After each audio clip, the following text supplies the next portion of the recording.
ठीक आहे. तुझं काय म्हणणं आहे की समजा आमचं तर आमची ही मागणी आहे की जर कश्यप मेहतात सगळं हँडल करतोय किंवा कश्यप मेहतात सगळ्या गोष्टी बघणार असेल, कश्यप आतापर्यंत असंच दिसतंय की कश्यप मेहतात सगळं सांगतोय, सगळं करतोय, सगळ्या गोष्टी आहेत, तर आमची एक मीटिंग त्याच्याबरोबर लावणं गरजेचं आहे. कारण आमच्या ज्या काही मागण्या आहेत किंवा जे काही आहे ते आम्हाला पण त्यांच्यासमोर जे काय ते आम्ही तुला एक निवेदन देतो. तुम्ही पण पाहिजे. हा ऑब्व्हियसली तू पण पाहिजे, त्याच्यामध्ये राजेश शेट्टी पण पाहिजे, गणेश गोरे पण पाहिजे, पण कश्यप मेहता पण पाहिजे जर प्रोजेक्ट तेच हँडल करणार असतील तर. कारण शेवटी बघ कसं होतंय की आज हे लोक भाड्यापासून वंचित आहेत, बरोबर ना. आज तू ते सगळं भाडं सगळं फॉलोअप करून तू मिळवून देशील आम्हाला, पण याच्या पुढे काम सुरू होण्याची काय शाश्वती आहे? तुम्ही टेक्निकली याला बघायला गेला तर राक्षी हा बिल्डर निवडलेला आहे, त्याला ऑगस्ट पर्यंतचा टाइम आहे, बरोबर आहे ना. 25 करोड जे त्यांनी भरले जातात 67 लाख रुपये, नाही तर ते पाण्यात आहे, बरोबर आहे. ते त्यांनी भरले तर त्यांनी त्याचं नियोजन सगळ्यात पहिले तर तुम्ही आता जोर तुमच्या इलेक्शनवर द्यायला पाहिजे. सगळ्यात पहिले हे टेन्शन तो काम करेल का नाही करेल का त्याला बाहेर जायचं तो तर ते बघूच. त्याला आपल्याला आता 1 महिना आहे, 2 महिने, जून तर गेला, जुलै आणि ऑगस्ट 1च महिना आहे आम्ही पकडणार, 1-1.5 महिना. तर ते टेन्शन आपल्या लोकांचं नाहीये, ते त्याच आहे, तो पैसे भरून आलेला आहे, बरोबर आहे. आता जर राक्षी, आता तुम्हाला एवढी माहिती आहे की राक्षीवाल्याने कोणाला दिलंय, नाव पण तुम्हाला माहिती आहे, तर तुमचं म्हणजे तुम्ही आता काय स्टँड घेतला पाहिजे या गोष्टीमध्ये? तुमचा स्टँड काय? म्हणजे एखादी पार्टी राक्षी नावाची आली, ठीक आहे, ती पार्टी कमजोर होती, तिने आता एक फायनान्सर आणला, बरोबर आहे. तर मग ही पार्टी फायनान्सरला घेऊन येणारच होती, हे निवडणाऱ्यांना माहित नव्हतं का? ह्याच्यावरती तुम्ही फोकस करा, समजलं ना. तुम्ही ज्या निवडणुकीवरती जोर देताय की निवडणूक कधी लागणार आणि देवयानी दळवी आपल्याला मदत कधी करणार, ते करणार, आपण बसणार आणि ते करून पण घेणार, समजलं ना. ते 100% करूनच घेणार, त्याच्यात काय वाद नाही. पण आता जे घडतंय, आता तुम्ही बोलताय की याच्या मागे हा माणूस आहे, त्याच्या मागे तो माणूस आहे, त्याच्यात सत्यता तुम्ही पेपरवरती कुठे बघितली आहे? बरोबर बघितले का पेपरवरती? नाही ना. पण ते खरं आहे, पार्टी सुगी आहे आणि यांनी घेतलेलं आहे. आता त्याचे पूर्ण स्टेक 6 मेला त्यांचा एग्रीमेंट झालं, हे पण मी तुम्हाला सांगतो, 6 मेला. आणि राक्षी जी कंपनी त्याची पूर्ण सगळे अधिकार हे सुगी बिल्डर्सने घेतलेले आहेत.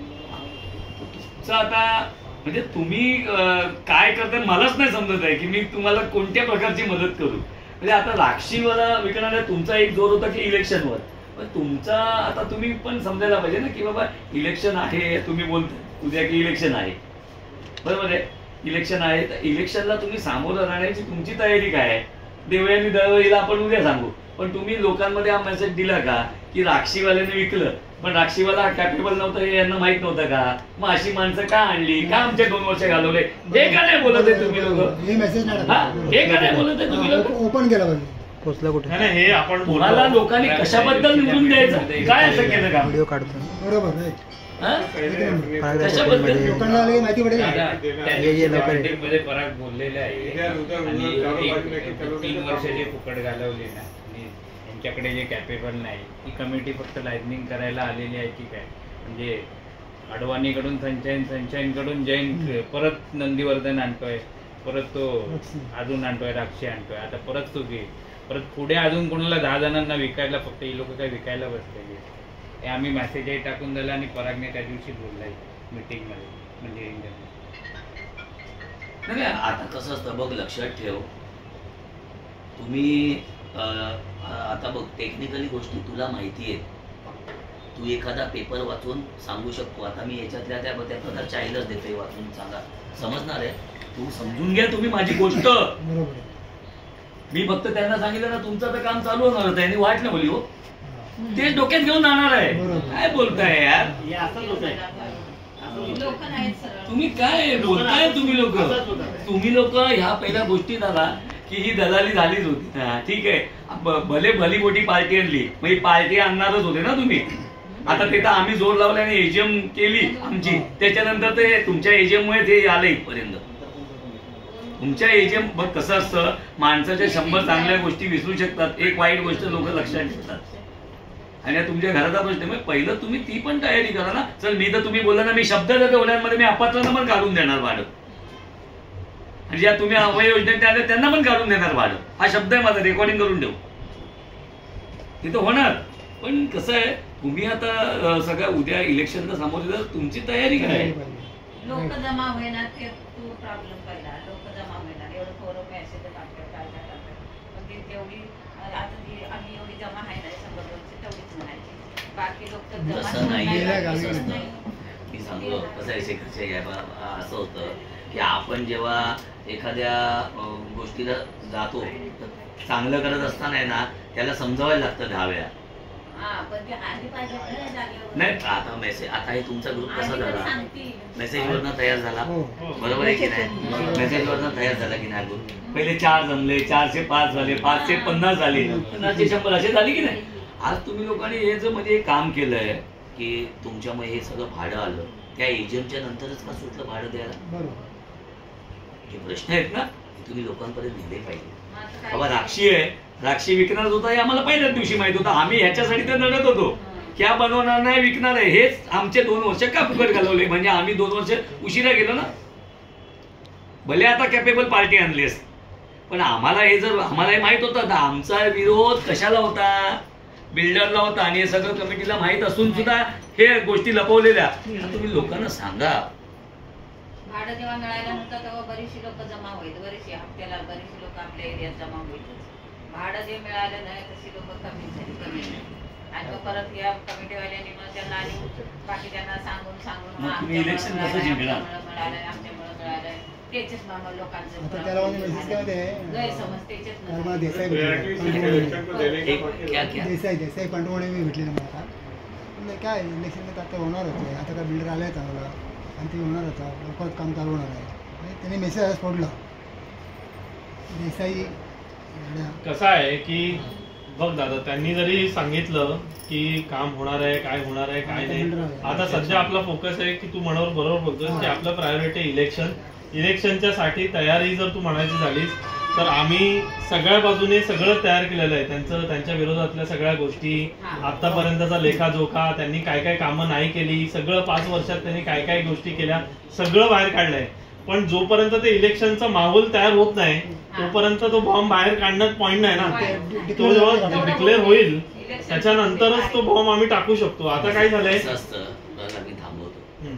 आता उद्या बिल्डिंगचा नारळ फोडला, कमिटीला सोबत घेऊन बिल्डिंग, कोण मत देणार आहे हो तुम्हाला? हे गोष्ट पण बरोबर सांगा जरा मला, एकदम छाती डोकून उभा राहून सांगून. बरोबर असं काय केलं लोक विसरून जातात. आम्ही एखादे जवळून बघितले परत. आता बघ विचार कर, तू भाडं मिळाल्यावरच गर्दी कमी झाली. चावी मिळणार माहित पडलं तर कोणी येणार पण नाही. नाही कसं आहे हे बघ, आपलं काम आहे की माझं म्हणण्याचं उद्दिष्ट काय आहे, आमचं काम आहे लोकांपर्यंत आजपर्यंत आम्ही सगळी माहिती पोहोचवली, सगळं केलं. आम्ही हा एक शेवटचा प्रयत्न जोरदार करणार इलेक्शनचा. त्याच्यामध्ये जर लोकांना असं वाटलं की बाबा ही चांगली मंडळी आहे, चांगल्या लोकांच्या हातात हे सगळं गेलं पाहिजे, चांगलं काम करतायत आणि लोकांनी आम्हाला निवडून दिलं तर ठीक आहे, नाही निवडून दिलं तर मग त्यांच्या हातात ज्यांच्या सत्ता होती त्यांनाच जर दिलं, मग ते नारळ फोडू दे, त्यांना हे फोडू दे, अजून काय फेडू दे का पेढे वाटू दे, त्याच्याशी आम्हाला काही घेणं देणं नाही. तू समजला ना मी काय बोलतोय ते. नंतर नारळ नाही फोडणार, पहिला नारळ फोडून मग निवडणूक लावली फोडू दे. बरोबर आहे. त्याच्यासाठी तयारी काय? त्याच्यासाठी तयारी आमची हीच आहे. त्याच्यासाठी हीच तयारी आहे आमची की आम्ही आतापर्यंत पारदर्शकतेने काम करत आलो. ज्या कमिटीने 5 वर्षात 6 वर्षात जे काही करू शकले नाही ते एक नारळ फोडून, पहिल्या कमिटीने पण नारळ फोडला होता ना भूमिपूजनाचा, बरोबर ना, सगळ्यांच्या घरी एक बॉक्स मिठाईचा पण वाटला होता, बरोबर ना. असे किती नारळ आणि किती काय फुटले भीमनगर मध्ये. त्याच्यानंतर कधी काम झालं का? आमचा पर्स्पेक्टिव्ह हाच आहे की बाबा आम्ही लोकांसमोर हेच ठेवू की असे किती नारळ फुटले गेले आणि काय काय झालं. जोपर्यंत ही स्वार्थी लोक तिथे आहेत तोपर्यंत काम होणार नाही, हेच आमचं नरेटिव्ह आहे. आता मी पण सांगतो तुम्हाला की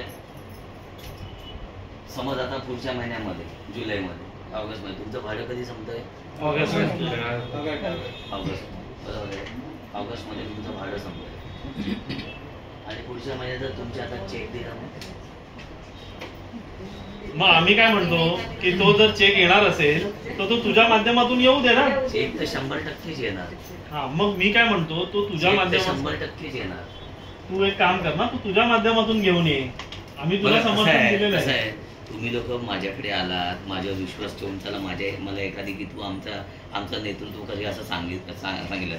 या सगळ्या आत्महत्या गोष्टी मी तुमच्यासमोर का बोलतोय? कारण की माझी पण प्रामाणिक इच्छा आहे की तुमच्यातली लोक यावी या कमिटीमध्ये. समजलं ना? ही इच्छा आहे. पण तुम्ही जसा मार्ग निवडताय ते मला नाही पटत आहे. म्हणजे तुम्ही आता इलेक्शनच्या दृष्टीने बोलतोय, चेक तर 100% येणार, 100%. हे लिहून देतो मी, सगळं बघून आलोय सगळं बघून आलोय. तुम्ही सांगायच्या आधी अपात्राचं बोलून आलोय. हे पण तुम्हाला सांगतो, माझा राक्षस शेट्टी बरोबर तुमच्या नंतर कधी एक मिनिटांनी पण बोलणं नाही किंवा एक सिंगल कॉल नाही, ते मला करणार पण नाही, त्याला माहिती आहे. 1 मिनिट पण नाही. नाही आता मला सांगा, आता तुम्ही विचार करा, 25 करोड 64 लाख रुपये त्यांनी भरले, परत 25 करोड 64 लाख रुपये म्हणजे तो काय खेळ खेळायला आलाय? म्हणजे याचा अर्थ काय? नाही, याचा अर्थ काय? याचा अर्थ काम चालू करणार है की नाही? मी तुम्हाला काय बोलतोय आता, एकदम स्पष्ट भाषेत बोलतो, आता काम चालू होणार आहे. चेक देऊ. तुम्ही कमिटीवर कसे येताय ते सांगा मला, मी ते ऐकायला आलो इकडे. आपली कमिटी तुमचं काय आहे ते मी बघणार. ते सगळं झालेलं आहे. अभय योजनेचं पात्राला भाडं पण मिळालं, पात्रवाल्यानं पण भाडं मिळालं, डन झालं. चल पुढे बोला. आता मला तुमचं सांगा, तुमचं नियोजन काय? आमचं नियोजन हे बघ, आमचं नियोजन हेच आहे की आमच्याकडे संदीप जाधव आहे. अरे बरोबर ना? आता बघ, त्यांच्याकडे एक मिनिट, त्यांच्याकडे बॅकअपला कश्यप मेहता आहे, बरोबर आहे. आता आमच्याकडे बॅकअपला कोणतरी पाहिजे ना, तो तू आहेस. आता तू सांगायचं बाबा हे असं करूया तसं करूया, आपण त्याच्याबरोबर टेबलवर बसूया, कश्यप मेहता बरोबर कश्यप मेहताला सांगूया की बाबा ही जी कोणी कमिटी आमची निवडून येईल 1 रुपया कोण घेणार नाही. आम्ही प्रतिज्ञापत्र लिहून देतो.